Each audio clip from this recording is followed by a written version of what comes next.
Students, welcome to my channel god classes.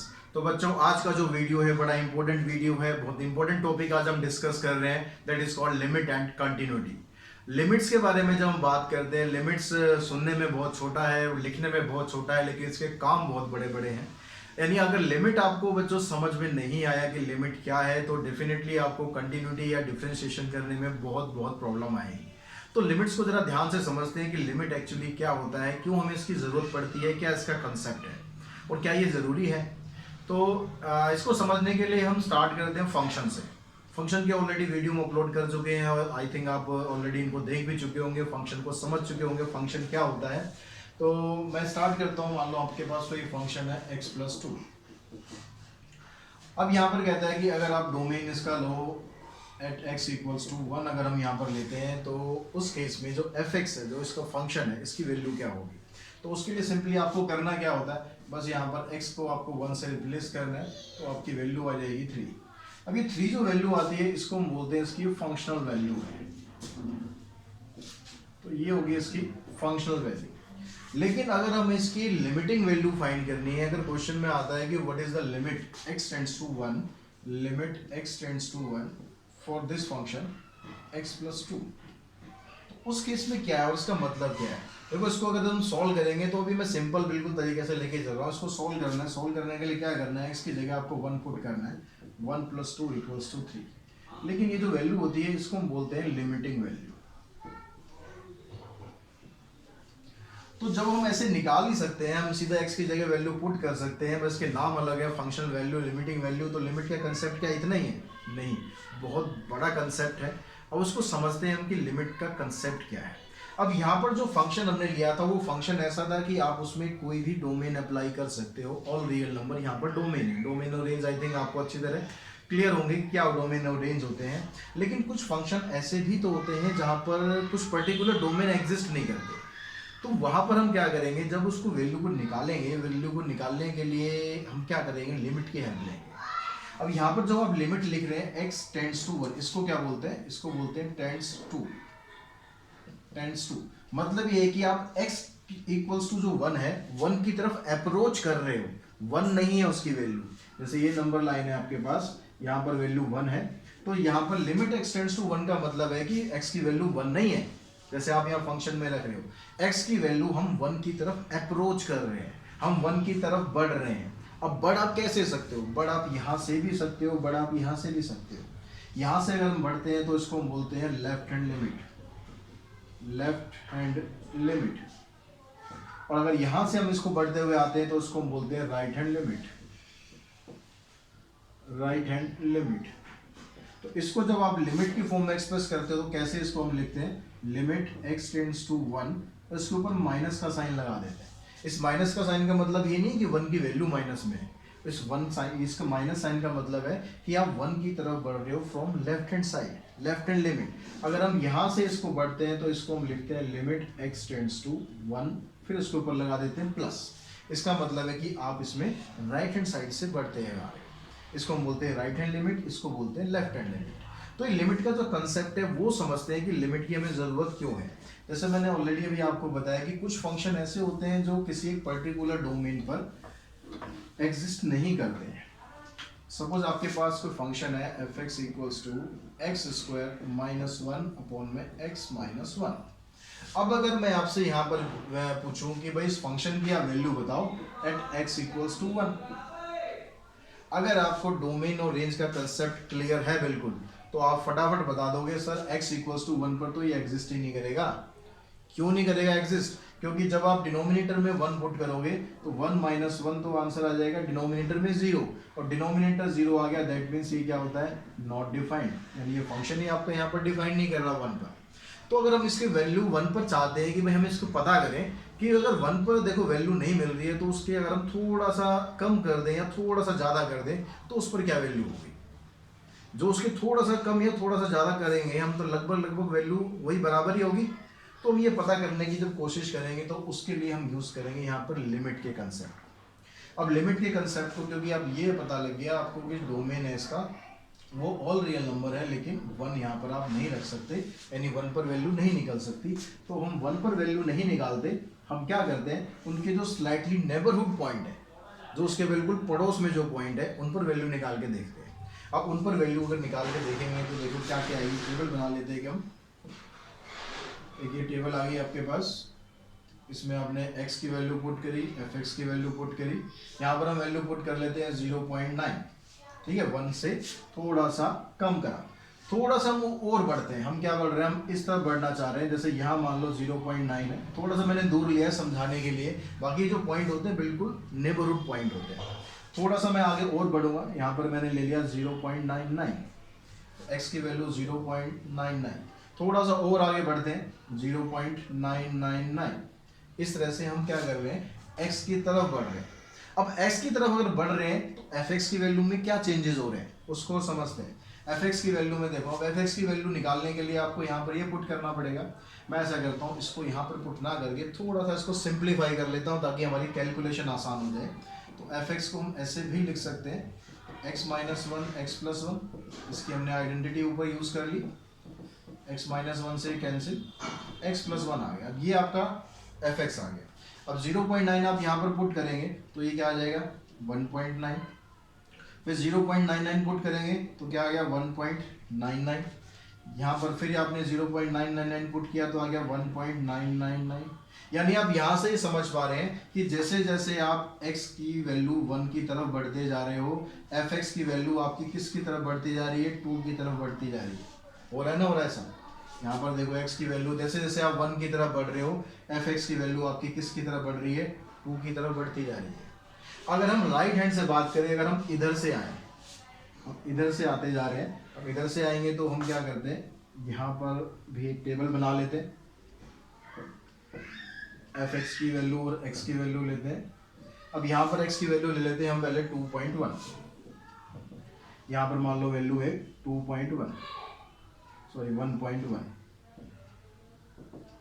फिर थोड़ा सा हम इधर आते हैं और इधर आते हैं तो यहाँ पर हमने ले ली 1.01, थोड़ा सा और इधर आएंगे तो ले ली 1.001। यानी इस साइड से हम क्या कर रहे हैं, 1 की तरफ बढ़ते जा रहे हैं। अब 1 की तरफ बढ़ते जा रहे हैं तो fx की वैल्यू किस तरफ बढ़ेगी ये हमें देखना है। तो अब जब 1.1 यहाँ पर पुट करोगे तो देखो 1.1 प्लस में 1 यानी 2.1 आ गया। फिर ये वैल्यू पुट करेंगे तो आ जाएगा 2.01, ये वैल्यू पुट करेंगे तो 2.001। तो यहाँ पर भी क्या हो रहा है कि जब आप इसमें 1 की तरफ बढ़ते जा रहे हो तो fx की जो वैल्यू है आपकी वो 2 की तरफ बढ़ती जा रही है। तो दोनों केस से हमारे पास क्या आ रहा है, हम यहाँ से अगर हम बताएं कि भाई limit x tends to 2 minus, यहाँ पर आपके पास जो ये फंक्शन था इसकी वैल्यू आपकी आ रही है 2। ठीक है, कैसे आ रही है, क्योंकि जैसे जैसे आप यहाँ पर 1 आएगा, सॉरी, जैसे जैसे आप 1 की तरफ बढ़ते जा रहे हो from left hand side, minus का मतलब क्या हो गया, फ्रॉम लेफ्ट हैंड साइड, तो इसकी जो लिमिटिंग वैल्यू है वो कितनी आ रही है, 2 आ रही है। यानी आप इसमें 2 की तरफ टेंड कर रहे हो। जैसे जैसे आप 1 की तरफ टेंड कर रहे हो, fx 2 की तरफ टेंड कर रहा है। ऐसे अगर आप यहाँ से राइट हैंड लिमिट की वैल्यू निकालोगे तो राइट हैंड लिमिट में आप जैसे जैसे 1 की तरफ टेंड कर रहे हो फ्रॉम राइट हैंड साइड, तो आपकी जो लिमिटिंग वैल्यू आ रही है इस फंक्शन की ये भी 2 आ रही है। यानी ये 2 की तरफ टेंड कर रहा है। यानी हम ये कह सकते हैं कि ये जो फंक्शन आपको दिया हुआ है, इस फंक्शन की जो लिमिटिंग वैल्यू है at x equals to 1 is equals to 2। ये आप इसकी लिमिटिंग वैल्यू फाइंड कर सकते हैं। यहाँ तक आपको समझ में आएगा क्या कंसेप्ट की हम बात कर रहे हैं, इसका आप स्क्रीनशॉट ले सकते हो। तो आपके पास जो कंसेप्ट आ गया वो उससे एक चीज़ क्लियर हो गई कि ये जो लिमिटिंग वैल्यू हमने निकाली x tends to 1 x plus 2 equals to 2, इस फंक्शन की लिमिटिंग वैल्यू ये आ गई थी। x प्लस 1 था, यहाँ पर 2 नहीं था, इसको भी ठीक कर लेंगे। x प्लस 1 की जो लिमिटिंग वैल्यू है वो 2 आ गई। ये कब आई, जब आपके पास ये आ गया कि जो इसकी लेफ्ट हैंड लिमिट है और उसकी राइट हैंड लिमिट है दोनों 2 के बराबर है। यानी यहाँ से आपके पास एक ये रिजल्ट आ गया कि limit x tends to a fx is exist if and only if limit x tends to a fx is equals to limit x tends to a are equal। यानी अगर किसी फंक्शन में लेफ्ट हैंड लिमिट और right hand limit दोनों आपस में equal है तो उस फंक्शन की लिमिटिंग वैल्यू एग्जिस्ट करती है। और वो लिमिटिंग वैल्यू क्या आती है, जो इन दोनों फंक्शन की लिमिटिंग वैल्यू आई है वही हमारी इसकी वैल्यू हो जाती है। जैसे इस केस में आ रहा है कि यहाँ पर जब 1 की लेफ्ट हैंड लिमिट हम निकालते हैं और 1 के लिए राइट हैंड लिमिट निकालते हैं तो दोनों केस में क्या आ रहा है, वैल्यू आपकी इक्वल आ रही है और वैल्यू 2 आ रही है। यानी जो हमारा ये फंक्शन था इसकी लिमिटिंग वैल्यू 2 के बराबर है। तो आई थिंक ये समझ में आ गया होगा आपको कि जो लिमिट का कंसेप्ट है वो क्या है और क्यों हमें इसकी जरूरत पड़ती है। अब यहाँ पर कुछ इसके हम स्टैंडर्ड रिजल्ट देख लेते हैं जिनकी हेल्प से आपको क्वेश्चंस को सॉल्व करना है। तो यहाँ पर जब आप क्वेश्चन सॉल्व करेंगे तो कुछ आपके पास लिमिट्स के स्टैंडर्ड रिजल्ट्स हैं कि अगर आप लेते हैं limits x tends to c at function limit x tends to c at function a, तो इसका मतलब क्या है, इसका आंसर अब क्योंकि ये a जो है यहाँ पर कांस्टेंट है, कोई रियल नंबर है, कोई रियल नंबर है यानी इसकी जो वैल्यू है आपकी a ही आ जाएगी। a is any real number, क्योंकि जब यहाँ पर x है ही नहीं, डोमेन आपके पास यहाँ अवेलेबल ही नहीं है, तो इसकी कांस्टेंट वैल्यू है। कांस्टेंट वैल्यू में कोई चेंज नहीं होगा, आप उसमें डोमेन में कुछ भी चेंज करते हो कुछ फर्क नहीं पड़ना। Limit x tends to c x raise to power n is equals to c raised to power n, where all n belongs to natural number. And next is limit x tends to c for fx, limit x tends to c fx equals to fc, where c is any real number, and limit x tends to c modulus of x equals to modulus of c। तो ये कुछ के standard results हैं। और उसके अलावा एक सबसे इम्पोर्टेंट रिजल्ट है जो यहाँ पर हम पढ़ते हैं अभी, limit x tends to a x raise to power n minus a raise to power n divided by x minus a is equals to n a raise to power n minus 1, where n is a rational number, n is a rational number.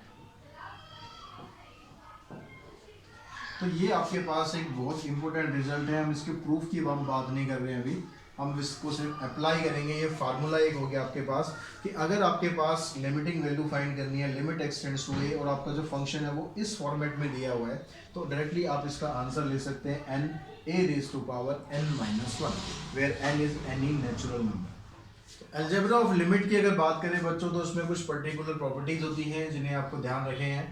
तो यहाँ पर कहता है कि limit x tends to c alpha times of f x, alpha यहाँ पर एक constant value है। तो आप क्या करेंगे, यहाँ पर जो फंक्शन दिया हुआ है उस फंक्शन की लिमिटिंग वैल्यू निकाल लेंगे, उसको बाद में अल्फा से मल्टीप्लाई कर देंगे, रिजल्ट पे कोई इम्पैक्ट नहीं पड़ना। ऐसे अगर दो फंक्शन आपको प्लस में या माइनस में दिए हुए हैं तो आप उन दोनों की लिमिट अलग अलग फाइंड करके बाद में आप उसको प्लस या माइनस कर सकते हैं। सेम ऐसे ही दो फंक्शन अगर मल्टीप्लिकेशन में है तो दोनों की लिमिटिंग वैल्यू निकाल कर बाद में आप मल्टीप्लाई कर देंगे तो भी रिजल्ट वही रहेगा।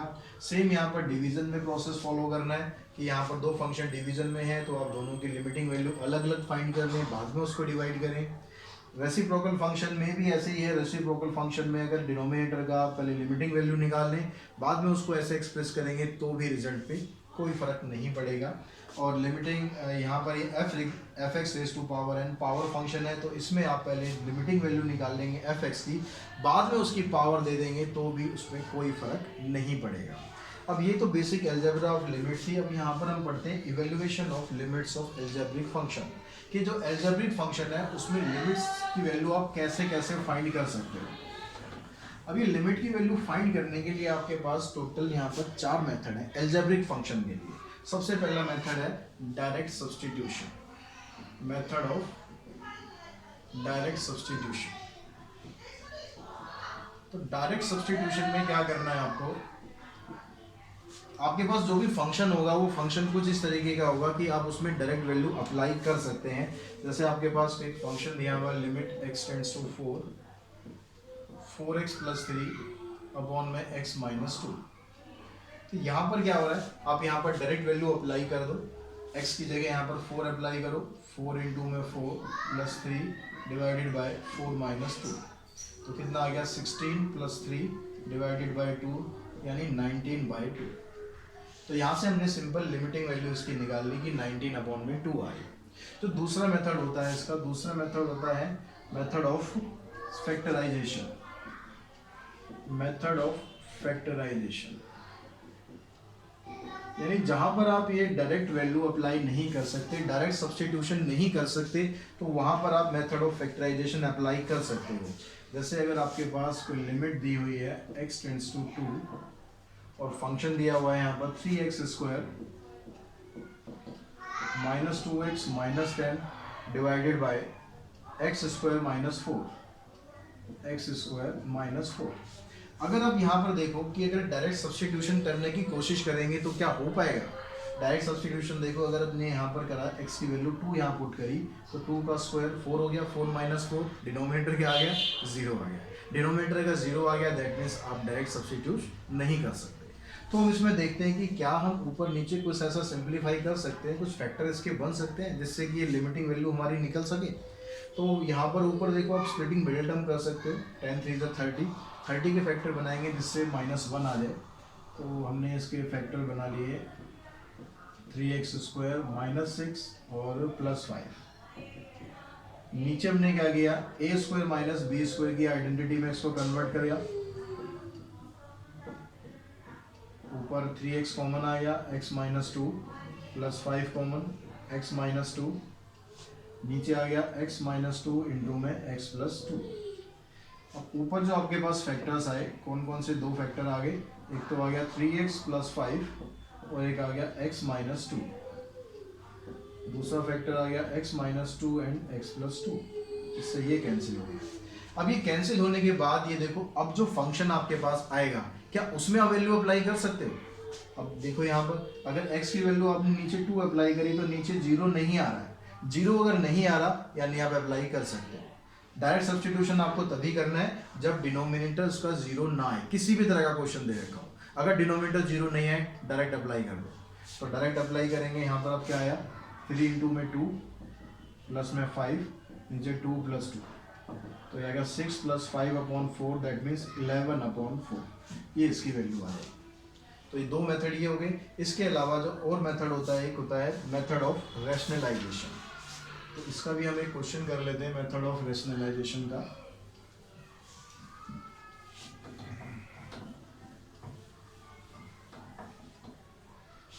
तो मेथड ऑफ रैशनलाइजेशन में देखो क्या करना है आपको।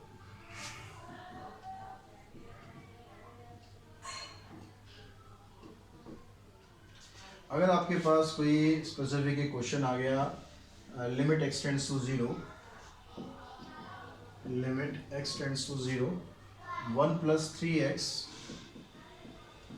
इस पे रूट लगा दिया हमने, और -1 माइनस 3x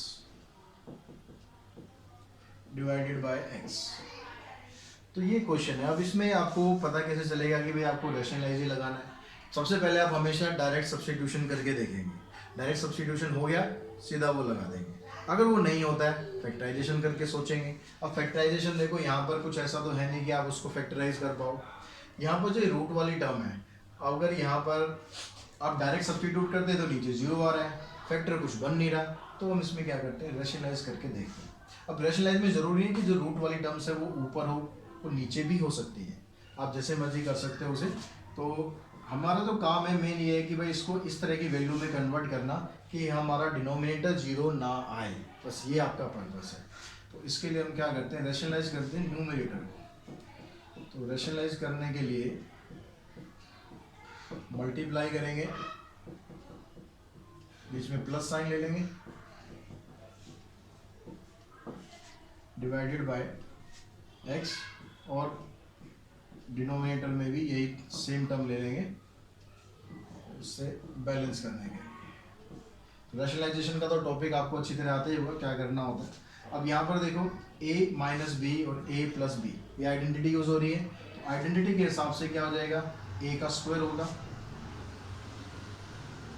a का स्क्वायर करते हैं, आ गया 1 प्लस 3x माइनस, फिर हो गया b का स्क्वायर, b का स्क्वायर करेंगे तो ये भी, दोनों का जो रूट है वो रूट खत्म हो जाएगा।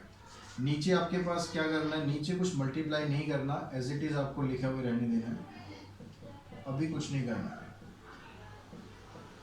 अब देखो इसकी ब्रैकेट आप ओपन करो, इसकी ब्रैकेट आपने ओपन करी तो आपके पास ये क्या बना, -1, इसको भी ब्रैकेट से बाहर ही लिख लेते हैं, ये -1 प्लस 3x, नीचे क्या है आपके पास x, 1 plus 3x, 1 minus 3x। अब यहाँ पर देखो इस -1 से +1 कैंसिल हो जाएगा। अब आपके पास क्या आ गया यहाँ पर, लिमिट x टेंड्स टू 0, ये आ गया ऊपर 3x प्लस 3x, कितना हो गया ये 6x, divided by x, root के अंदर 1 प्लस 3x प्लस में 1 माइनस 3x। अब आप देखो जो ऊपर 6x आ रहा है और नीचे एक x मल्टीप्लीकेशन में, ये दोनों x आपस में क्या होंगे, कैंसिल हो जाएंगे। इनके कैंसिल होते ही आप x की वैल्यू पुट कर सकते हो, क्योंकि अब अगर आपने x की जगह 0 पुट किया तो आपका डिनोमिनेटर 0 नहीं होगा। ये सारा काम जो हमने किया वो इसीलिए किया था ताकि हमारा डिनोमिनेटर 0 ना आए। अब आपके पास ये टर्म बच रही है। अब यहाँ पर लिमिट आप अप्लाई करेंगे तो ऊपर आ गया 6, नीचे आ गया 1 प्लस 0, 3 इंटू 0 0 हो जाएगा, नीचे ये वाला भी आ गया 1 माइनस 0, 1 प्लस 0 1 हो गया, 1 का स्क्वायर रूट भी 1 हो गया, तो नीचे आ गया 1 प्लस 1 यानी 6/2। तो इसकी जो लिमिटिंग वैल्यू है वो आ गई 3। इस तरह से तीसरा मेथड था। एक मेथड इसका और होगा, यूजिंग द फार्मूला, जो भी हमने प्रॉपर्टीज़ कुछ करी थी, इसका आप स्क्रीनशॉट ले सकते हैं।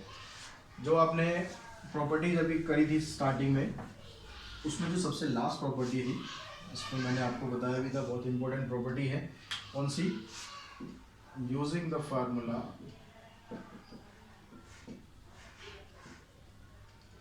x raise to power n minus a raise to power n x minus a और limit x tends to a, ये बराबर होता है n a raise to power n minus 1। तो अगर इस मेथड से आप किसी क्वेश्चन को करते हैं तो इस पर्टिकुलर आपको समझ में आना चाहिए कि भाई ये वाली वैल्यू आपकी या ये वाला मेथड यहाँ पर आपका बन सकता है। कुछ इसके एक दो एग्जांपल हम ले लेते हैं ताकि आप समझ पाएँ। यहाँ पर है लिमिट आपके पास, लिमिट x टेंड्स टू 2 और x raise to power 4 minus 16 upon में x माइनस 2। अब ये वाला क्वेश्चन देखो डायरेक्ट सब्स्टिट्यूशन से तो ये हो नहीं सकता। डायरेक्ट सब्स्टिट्यूशन करने के लिए आपको क्या चाहिए, यहाँ पर 2 माइनस 2 0 हो जाएगा, तो नीचे डिनोमिनेटर में 0 आए, डायरेक्ट तो सब्स्टिट्यूट नहीं हो सकता। ये क्वेश्चन फैक्टराइजेशन से तो हो सकता है। आप x raise to power 4 minus 16 है, 16 को आप ले लेंगे 2 की पावर 4, फिर इसको 2 बार फैक्टराइज करेंगे, आ जाएगा आंसर। लेकिन हम क्योंकि इस मेथड की बात कर रहे हैं तो मैं इससे आपको बता रहा हूँ कि इससे आप इसको कैसे कर सकते हैं। तो इस फॉर्मेट में देखो क्या सिमिलरिटी आपको नजर आ रही है। लिमिट x टेंड्स टू 2 यानी a की वैल्यू 2 होगी आपके पास, x raise to power n की वैल्यू 4 आ रही है। इसको आप a raise to power n के फॉर्म में लिख सकते हैं क्या? इसको लिख के देखो, लिख सकते हैं, नहीं लिख सकते? इसको आपने ऐसे लिखा तो इसको आप ऐसे भी तो लिख सकते हैं। अब देखो, अब इस फॉर्म से आप कंपेयर करो तो आपकी एग्जैक्ट फॉर्म बन रही है x raise to power n, a raise to power n दोनों का सेम हो गया। जो x माइनस a है वही नीचे आ रहा है, x माइनस a, यानी जो इसका आंसर है वो क्या हो जाएगा, n a raise to power n minus 1। n की वैल्यू यहाँ पर क्या आ रही है, n की वैल्यू यहाँ पर आपको 4 मिल रही है और a की वैल्यू आपको 2 मिल रही है। तो ये दोनों वैल्यूज आप यहाँ पर अप्लाई कर दो। n की वैल्यू होगी 4, a की वैल्यू होगी 4 माइनस 1, तो 2 की पावर 3 यानी 8 4 जा 32, ये आंसर आ गया। लेकिन अगर ये तो बिल्कुल आपको सिंपल तरीके से दे रखा था, आप इस तरह हर बार तो जरूर नहीं होगा कि सीधे सीधे आपको कोई फॉर्म दे देगा। तो यहाँ पर हम क्या करते हैं, एक और क्वेश्चन लेते हैं ताकि आप उसको और अच्छी तरह समझ पाएँ। Limit x tends to 0 1 plus x raise to power 5 minus 1 divided by x। अब यहाँ पर देखो कि यहाँ पर भी आप डायरेक्ट वैल्यू अप्लाई नहीं कर सकते, यहाँ तो फैक्टराइजेशन भी नहीं हो सकता। तो हम यहाँ पर अब क्या करें, अब यहाँ पर करने के लिए आपको ये जो 1 प्लस एक्स है इसको आपको इस तरह के फॉर्मेट में कन्वर्ट करना है। अब इसमें कन्वर्ट करने के लिए हम क्या करते हैं, हम इसको पुट कर लेते हैं, जो 1 प्लस एक्स है वो हमारा y के बराबर है।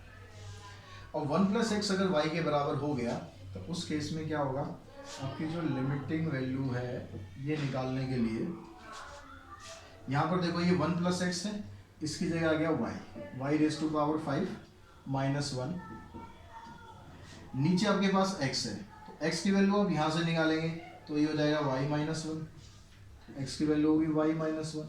यानी जो यहाँ पर जो फंक्शन आपका x की टर्म्स में था तो लिमिट आप x की यूज करेंगे, और फंक्शन तो आपने y में कन्वर्ट कर दिया लेकिन लिमिट अभी x में ही है, तो ऐसा नहीं हो सकता, लिमिट भी आपको y में कन्वर्ट करनी पड़ेगी। अब लिमिट y में कैसे कन्वर्ट होगी, अब देखो यहाँ पर हम क्या कह रहे थे, यहाँ पर कह रहा है कि x tends to zero, x अगर जीरो की तरफ टेंड कर रहा है तो y किस तरफ टेंड करेगा, y क्या लिया था हमने x प्लस वन, y लिया था हमने x प्लस वन। अगर x जीरो की तरफ टेंड कर रहा है तो यहाँ पर जब आप जीरो पुट करोगे, zero plus one, that means y किधर टेंड कर रहा है, वन की तरफ। तो जो आपकी लिमिट है ये लिमिट कन्वर्ट हो जाएगी किसमें, limit y tends to one, y raise to power five, इस वन को भी आप ऐसे लिख सकते हैं one raise to power five y minus one. अब देखो अगर अब आप इसको कंपेयर करोगे अपने इस फार्मूला के साथ तो एग्जैक्ट बन रहा है आपका y tends to a, y tends to one, यानी a की वैल्यू आपको वन मिल रही है, ये देखो यहाँ पर a की वैल्यू वन आ रही है, यहाँ पर x की जगह बस y से रिप्लेस कर दिया हमने, n की वैल्यू 5 आ रही है, यहाँ पर n की वैल्यू आपके पास 5 है और a की वैल्यू 1 है।